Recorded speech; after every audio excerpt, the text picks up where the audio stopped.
The hidden portrait. Ever since childhood, that painting in our living room terrified me. The huge landscape hung above the fireplace. A dark lake surrounded by pine trees, and something in those waters seemed alive. Mom would spend hours staring at it, sometimes even whispering to the painting. I thought it was just one of her odd habits. But at night, I'd hear sounds. Quiet sobbing from the living room. When I'd creep downstairs, Mom would always be sitting in front of the painting with tears streaming down her cheeks. When I'd ask questions, she'd just shake her head and send me back to bed. The painting haunted my dreams. I'd see the water in the lake start to boil, with something white rising from the depths. But when I woke up, I'd see the same peaceful landscape. Mom always said it was the work of an artist friend, but she never mentioned a name. Her eyes would become distant when she said this, and I'd feel a chill in the air, like she was looking through me into some other time. As a teenager, I started noticing strange things. When we turned off the lights in the house, the painting would continue to glow faintly, as if the paint had absorbed daylight and was now giving it back. Mom never acknowledged this glow, but I could see how she avoided walking past the painting in the dark. Even creepier was what happened during family gatherings. When guests came over, Mom would always turn the painting to face the wall. She'd explain that she didn't want dust to get on the paint, but I could feel it. She was hiding something that strangers weren't supposed to see. My father died when I was 17. On the day of the funeral, something inexplicable happened. The painting fell off the wall right during the memorial dinner. No one had touched it. The hooks were intact, but it just crashed to the floor. Mom turned pale and locked herself in her room for the rest of the day. A week later, the painting was hanging in its place again. But I noticed the frame was now slightly different, newer. When I asked about it, Mom said the old one had cracked when it fell. But I remembered the old frame very well. It had small scratches that had now disappeared. After college, I moved to Cleveland, married David, and had 2 children. But every time I visited Mom, I felt that same uneasiness from the painting. It seemed to watch me, and in the depths of the lake, I could make out the outlines of something hidden. The strangeness intensified each year. My children felt something wrong too. 3-year-old Michael refused to enter the living room after sunset. He said the lady in the picture was crying. But there was no lady in the painting, just trees and water. 5-year-old Sarah once drew this painting from memory, but added a woman with a child in her arms. When I asked where she got these people from, Sarah answered that they had always been there, just hiding behind the trees. In Mom's final years, she started talking to the painting out loud. Doctors attributed this to dementia, but her words were too coherent. She would ask for forgiveness, promise that everything would be okay soon. Sometimes she'd call out a name, Tommy. I'd never heard that name in our family. Even stranger was that Mom started buying children's clothes. Little shirts, socks, toys. She'd fold everything in a dresser and say she was preparing for a visit. We thought this was a manifestation of her illness, and I quietly donated these things to charities. But Mom would always notice what was missing and buy new items. A month before her death, she started claiming that someone was knocking on the door at night. She'd call me at 3 a.m. and whisper into the phone that he had come, that he'd finally come. But when I'd rush over, no one was there. The local doctor said these were typical hallucinations of elderly people. But the neighbors confirmed it. They too heard knocking on Mom's door at night. When they'd look out their windows, they saw no one. After Mom's funeral, I stayed alone in the house. That's when the painting really started behaving strangely. At night, I'd hear quiet sounds like someone scratching the wall from inside. The sound came from exactly where the painting hung. During the day, I'd examine the wall. No damage, no cracks. But the most frightening thing happened on the third night. I woke up to the sound of breaking glass. I went downstairs to the living room. The painting was on the floor. The glass in the frame shattered. The hook on the wall remained intact. The frame wasn't damaged. It seemed like the painting had jumped off the wall by itself. When I picked it up, my hand slipped across the surface of the paint, and then I felt it. There was something under the layer of paint. Small bumps, as if pieces of paper or cardboard had been glued there. The texture was uneven, as if someone had hastily painted over something else. I decided to take the painting home and have it restored. David was against it. He thought I was too fixated on Mom's oddities. But something inside me screamed that this painting held answers to questions that had tormented me my whole life. When I was taking the painting down from the wall in Mom's house, a photograph fell out from behind it. An old black and white photo of a woman with an infant. The woman looked like Mom, but very young. The photo was signed on the back, Elizabeth and Tommy, October 1959. Elizabeth, that was Mom's name. But who was Tommy? I was born in March 1962. So this child couldn't be me. Mom had another child? Before me? The photograph had been hidden behind the painting for more than 60 years. Every day, Mom looked at the landscape, knowing that this photograph was hidden behind it. This explained her strange behavior, the tears, the whispers. Art restorer Margaret Cowan was an elderly woman with attentive eyes and trained hands.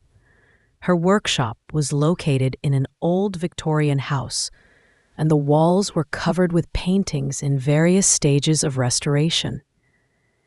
When I brought the painting, she immediately frowned, studying the surface under a special lamp. Her verdict was disappointing.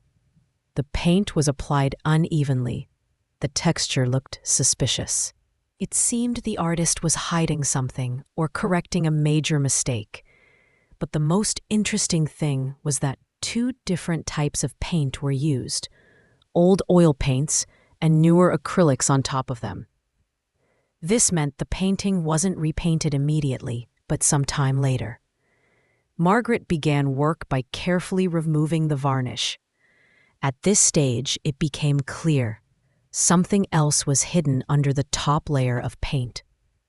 Colors showed through differently, and the composition began to look unnatural. When she started carefully scraping paint from the corner of the painting, the first thing that appeared was the tip of a child's hand. Tiny fingers, executed with incredible care. Margaret stopped, amazed by the quality of the work. There was definitely another painting here, and judging by the skill of execution, the artist was very talented. Such detail could only be drawn by someone who spent a lot of time with this child. The process of revealing the hidden image took several days. Every evening, I'd come to see the progress, and each time something new was revealed. First appeared the child's hand, then part of a blue dress, then a woman's hand gently supporting the infant. But when the woman's face appeared, I nearly fainted. It was my mother. Not as I remembered her, old and tired, but young, maybe 20 years old. Her face glowed with maternal tenderness, and such love could be read in her eyes that it took my breath away.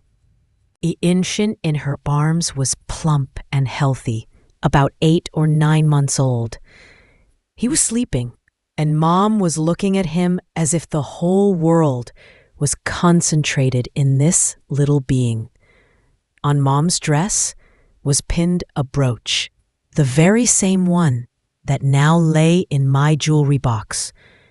But I was born in March 1962, and this portrait, judging by the style of clothing and manner of painting, was created no later than 1959. So this child wasn't me, but then who? At home, I studied the photograph that had fallen from behind the painting again. I compared it to the portrait. These were definitely the same people, Mom and the unknown baby Tommy. I started going through Mom's belongings that were still stored in the house. In an old secretary desk, I found a secret drawer I'd never known about. There lay a stack of letters tied with a blue ribbon, the same ribbon that was on Mom's dress in the portrait. The letters were addressed to Elizabeth Collins, Mom's maiden name, and all were dated 1959. The letters were from someone named Robert Wilson, who wrote from the Army. He promised to return and marry her, swore his love, dreamed of future children. In one letter, he responded with joy to her news about the pregnancy. He was delighted that he would soon become a father. But the last letter was written in September 1959. In it, Robert reported that his unit was urgently being sent to Korea, and he didn't know when he could return. He promised to write every week. After that letter, silence. But the most important thing I found at the end of the stack, a small note written in Mom's handwriting. Tommy was born October 15th, 1959. Robert hasn't answered letters for 3 months. I can't wait for him any longer. Tomorrow, I'm taking the baby to St. Agatha's orphanage. Tommy. That same name Mom had called out in her final years. But there was another line in the note, written in different ink. Obviously later. Painted his portrait. Can't look at it anymore. Too painful. We'll paint over it with a landscape. So Mom herself painted a portrait of her son, and then, when the pain became unbearable, painted over it. But she couldn't throw the painting away. It was the only thing she had left of Tommy. I went to the city archives. Birth records for 1959 were available for study, and I found the record, Thomas Collins, born October 15th, 1959, mother, Elizabeth Collins, father unknown. But in the infant death records for the same period, there was no Thomas Collins, so he was alive, somewhere. Searching social services archives took several weeks. In those years, unmarried mothers were often forced to give up their children for adoption. Social pressure, financial difficulties, lack of family support, all this forced women to make difficult decisions. Archive workers initially didn't want to provide information. Adoption records were considered confidential. But when I explained the situation and showed the documents I'd found, they agreed to help. Finally, in the records of St. Agatha's Catholic Orphanage, I found what I was looking for. Thomas Collins, admitted November 20th, 1959, age 5 weeks. Mother, Elizabeth Collins. Reason for admission, inability to support child. Adopted by the Harrison family, December 15th, 1959. The file had a photograph of the infant, that same chubby baby from the portrait, and a brief description, healthy, calm child. Mother very hard time with separation, came to visit several times. After adoption, never appeared again. The Harrison family moved to Michigan in the early 1960s. James and Mary Harrison. He worked as an engineer. She was a housewife. They adopted the boy and named him David, obviously deciding to give him a new name for a new life. Further searches showed that David Harrison became a math teacher, married a woman named Susan, had 2 children, Michael and Jennifer. He lived in Grand Rapids, Michigan. He should be 65 years old now, but the most amazing discovery awaited me on the internet. On a local art gallery website in Grand Rapids, I found information about an exhibition of local artists. Among the participants was David Harrison, a math teacher who painted as a hobby. His specialty, landscapes with lakes. I looked at photographs of his works and couldn't believe my eyes. The same brush strokes, the same style, the same way of conveying light on water. As if our family painting and his landscapes were painted by the same person. But even more striking was that almost all his paintings had one detail: the woman in a blue dress standing by the water. Sometimes she was barely visible, like a shadow among the trees. Sometimes more distinct, but always in the background. In one painting, the woman was holding something in her hands, something small and white. Goosebumps ran down my skin. Could artistic talent be transmitted genetically? Or was this something more? Subconscious memories breaking through years of forgetting. I found David's phone number and called. A man's voice answered calmly and friendly. I introduced myself and explained that I was looking for information about his adoption in 1959 in Chicago. A long silence hung on the line. Then, a cautious question about who I was. I told him about the portrait, about the archive search, about Robert's letters. David listened without interrupting. When I finished, he was quiet for a long time, thinking about what he'd heard. Then his voice sounded quiet and excited. All his life he'd dreamed of learning something about his biological parents. His adoptive parents were wonderful, but there was always a feeling that part of him was lost somewhere. We agreed to meet in a week.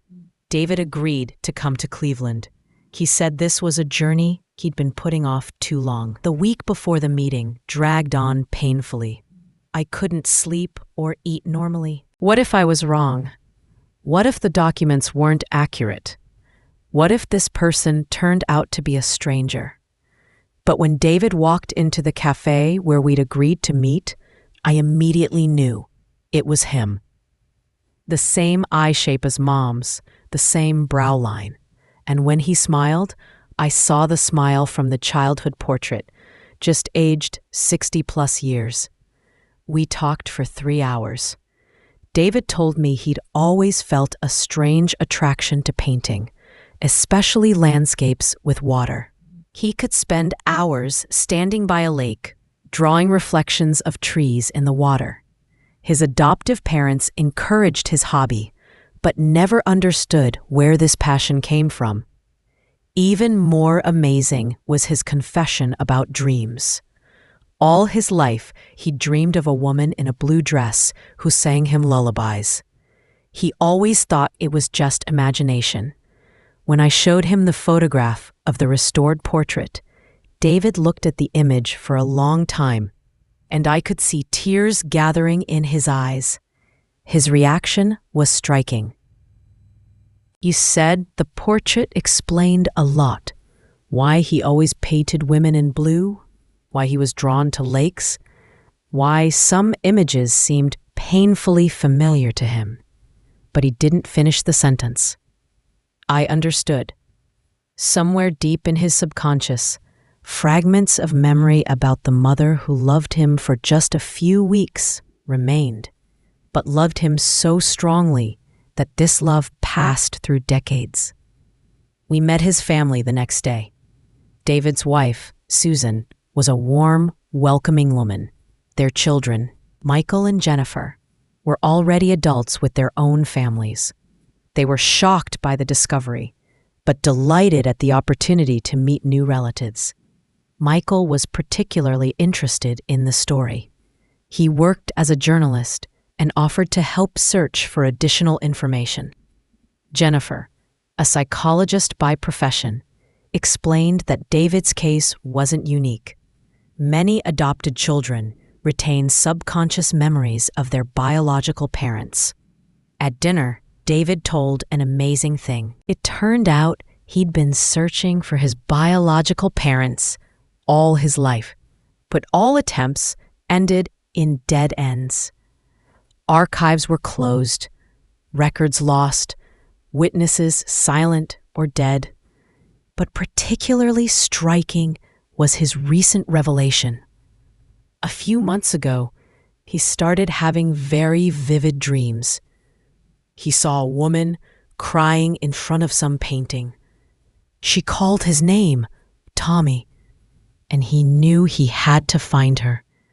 This happened exactly in the months when Mom died. Perhaps she was trying to reach him in her own way, through the thin boundary between worlds.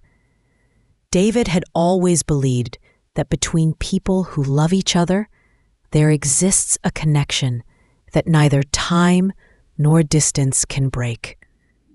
That evening, we talked about Mom for a long time. I told David everything I remembered: her habits, favorite foods, character quirks. He listened eagerly, as if trying to restore lost years through my memories. I explained to him that Mom never forgot him. Every morning she looked at that painting, and now I understood. She saw not a landscape, but his face. David thought about my words for a long time, trying to understand why she had painted over the portrait. I suggested that the pain was too strong, or she was afraid that someone would learn the truth and judge her. After a long silence, he shared another amazing discovery. All his life, he felt that someone was watching him, especially when he painted by water, as if someone's eyes were following every brushstroke. Suddenly, many puzzle pieces fell into place. Mom always knew when I had problems, even if I said nothing. She'd call exactly at moments when I was particularly struggling. I attributed this to maternal intuition. But what if this connection wasn't only with me? What if somewhere deep in her soul, she also felt David, the son she gave away, but never stopped loving? We agreed that David would come to us for all family holidays. His children became friends with mine, and now our families became one big family. But even more amazing discoveries awaited us. A week after our meeting, Michael called with interesting news. He'd found military archives and learned the fate of Robert Wilson, David's father. Robert really died in Korea, but not in battle. He died in a military hospital from illness in December 1959, exactly when David was adopted by the Harrison family. Among his personal belongings, they found a letter addressed to Elizabeth that he hadn't managed to send. In that letter, Robert wrote that he was seriously ill, but dreamed of recovering and returning to her and their child. He asked her to wait for him and promised to be a good father. The letter was never sent. Robert died the day after writing it. So Mom gave Tommy away without knowing that Robert had died. She thought he had abandoned her. If she had known the truth, perhaps everything would have been different. Michael also discovered that Robert had relatives in Texas. His younger brother James was still alive and gladly agreed to meet his nephew. It turned out the Wilson family had been searching for Robert after the war all their lives, but military archives were classified. So David gained not only a sister, but an entire branch of family from his father's side. The restored portrait we hung in my living room. And something amazing happened. That strange, disturbing feeling the painting had caused me all my life completely disappeared. Now it radiated only warmth and peace. But the most striking discovery awaited us a few months later. David brought us his new paintings, landscapes he'd painted after our meeting. One of them struck me to my core. It was a lake surrounded by pines, and the composition was almost exactly the same as Mom's painting. But the water in the lake was clear and bright, not dark and mysterious. David explained that this place had appeared in his dreams all his life. But previously, in his dreams, the lake was always murky and frightening. Now it had become clear and peaceful. We realized that Mom had perhaps intuitively chosen exactly this landscape to cover the portrait. She painted a place from her son's dreams, a place that connected them on a subconscious level. And when the secret was revealed and the family reunited, the lake of David's dreams cleared, as if Mom's soul had finally found peace. But the story didn't end there. A year later, we had another incredible event. Jennifer, David's daughter, was working on a dissertation about genetic memory. She asked permission to study our case for her research. In the process of work, she discovered amazing facts. It turned out that artistic abilities in the Collins family had been passed down from generation to generation. Mom's great-grandmother was a famous portraitist in her town. Grandmother drew illustrations for the local newspaper. Mom inherited the talent, but due to life circumstances couldn't develop it. And David received this gift genetically, without even knowing about the family history. But even more striking was Jennifer's discovery that my children also possessed artistic abilities. Michael, who was already 22, had always been interested in photography, but never connected this to heredity. Sarah, at 19, was studying graphic design in college. When Jennifer showed them the genealogical tree of the family's artistic talents, they were amazed. Suddenly, much fell into place. Their attraction to visual art, special vision of color and composition. Then David told us another amazing detail. In his adoptive parents' house, there had always hung a painting that strangely comforted him. It was a landscape with a lake, very similar to what he drew himself. When his adoptive mother died 10 years ago, he learned that she had specifically bought this painting in an antique shop because little David would cry every time he saw bodies of water on the street. Mary Harrison had intuitively understood that the child needed something that reminded him of a past he couldn't consciously remember. This story shocked us all. It turned out that even David's adoptive mother somehow sensed his need for connection with his biological family. But the most incredible discovery awaited us in the antique shop archives. Michael, enthusiastic about the investigation, traced the history of that painting that had hung in the Harrisons' house. Turned out it was sold in 1962 by one Elizabeth Miller, Mom under her married name. So Mom had painted not one painting, but several, and by some miracle, one of them ended up in the home of her son who she'd given up for adoption. This couldn't be a coincidence anymore. This was fate. We decided to go to that antique shop, which still existed. The owner, an elderly man named Albert, remembered Mom. She had come to him several times in the early 1960s, selling her works. Always very beautiful landscapes with lakes. Albert told us that Mom always asked who bought her paintings. She was especially interested in families with small children. When Mary Harrison bought one of the paintings for her adopted son, Mom questioned Albert at length about the child. Albert didn't understand then why this was so important to her. Now, everything became clear. Mom was intuitively trying to stay close to her son, even if she couldn't be with him physically. Her paintings were like messages, a way to transmit a piece of her love to him. The shop's archives preserved records of all Mom's sold works. It turned out she had sold 7 paintings there between 1962 and 1965. All depicted lakes surrounded by trees, and in all of them, in the depths of the forest, you could make out the silhouette of a woman in a blue dress. Michael became fired up with the idea of finding all these paintings.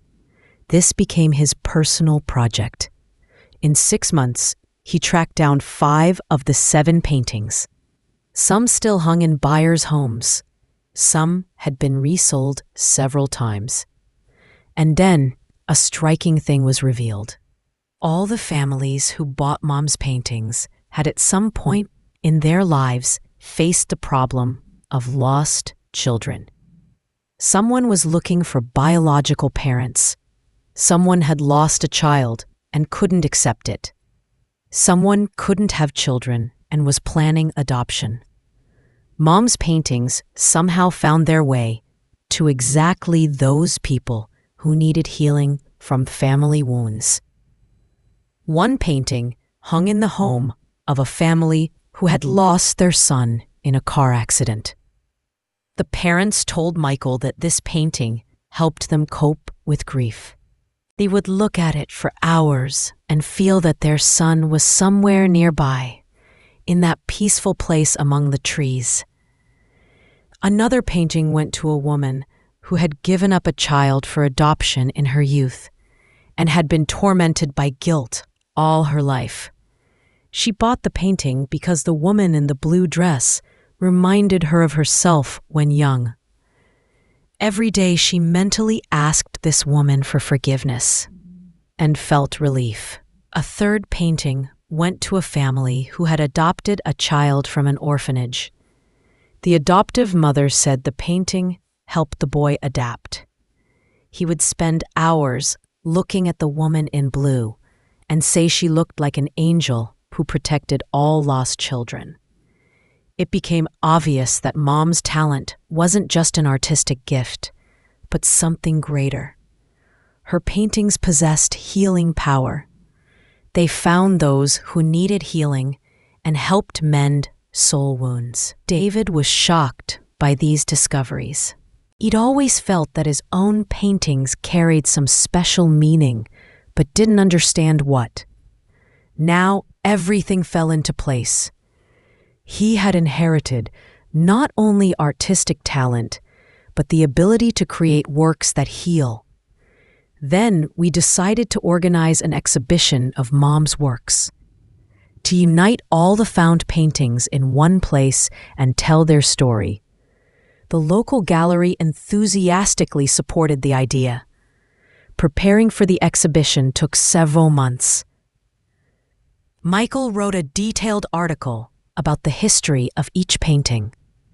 Jennifer prepared a scientific study on the genetic transmission of artistic abilities. David created new works inspired by reuniting with family, and I restored Mom's diaries that I'd found among her belongings. It turned out she recorded her dreams and visions connected to Tommy. The pages were full of pain, love, and hope. Mom dreamed of the day when she could see her son again. One entry particularly shocked me. Today I dreamed that Tommy became an artist. He paints the same lakes as I do. We stand on opposite sides of the water, but we see each other. I know that someday we'll meet. Mom recorded this dream in 1985, exactly when David first started seriously painting. The exhibition opening became a real event in our city. All the families who had once owned Mom's paintings came. David's friends and colleagues came. Journalists and art critics came. But the most exciting moment was when Susan Miller came, my second cousin, whose existence I didn't know about. She saw the exhibition announcement in the newspaper and recognized the surname. Susan told us that her grandmother was the sister of Mom's father. The families had lost touch during the Great Depression, when many were forced to move in search of work. Susan had been searching all her life for traces of relatives on her father's side. So thanks to Mom's paintings, we not only found our lost brother, but also restored connections with other family branches. The exhibition ran for a month, and during this time it was visited by more than 2,000 people. Many came not for the art, but for the story. People were touched by the story of a mother's love that didn't fade during 60 years of separation. But the most amazing thing was that several visitors recognized places from their own dreams in the paintings.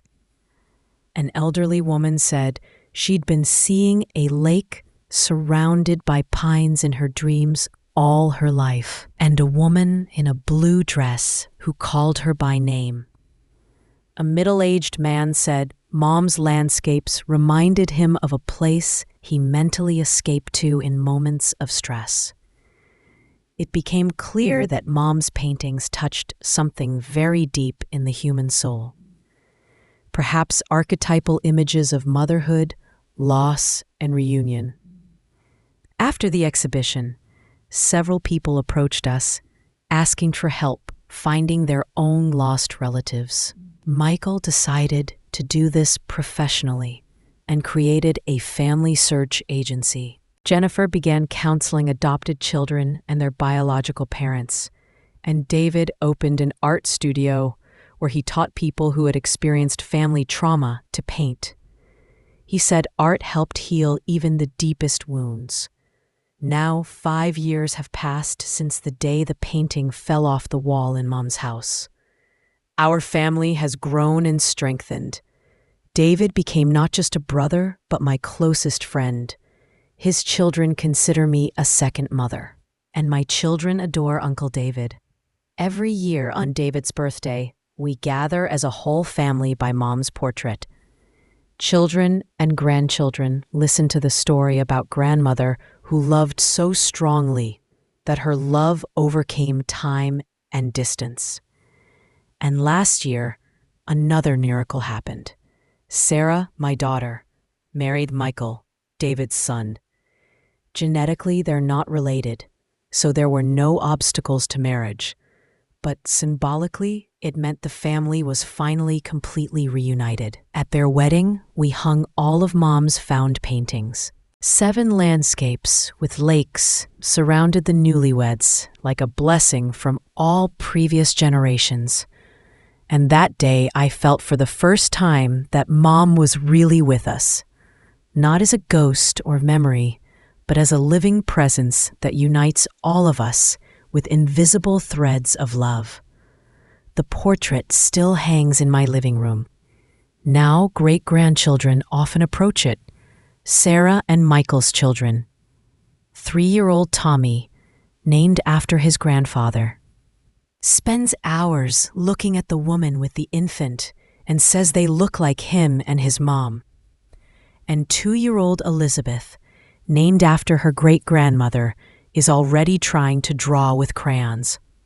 Her first scribbles amazingly resemble lakes and trees.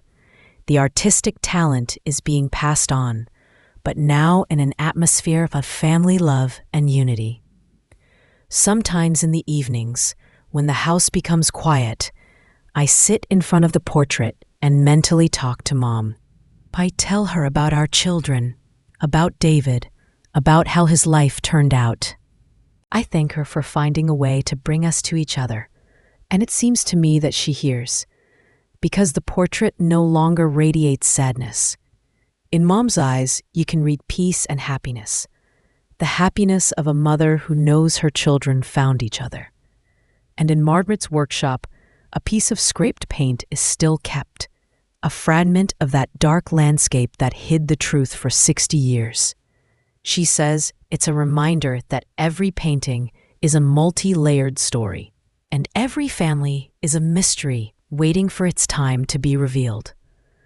Our story began with a mysterious painting that frightened me in childhood, and it ended with the reunion of a family that seemed forever destroyed. But most importantly, it showed me that love really is stronger than time and circumstances, that a mother's heart never forgets, and that sometimes you need to scrape away many layers of paint to see the true picture. Mom spent her whole life looking at that landscape and seeing her son's face. Now we all can see him, too. And I know that somewhere in another world, Mom is smiling, looking at our big, happy family that has finally become whole.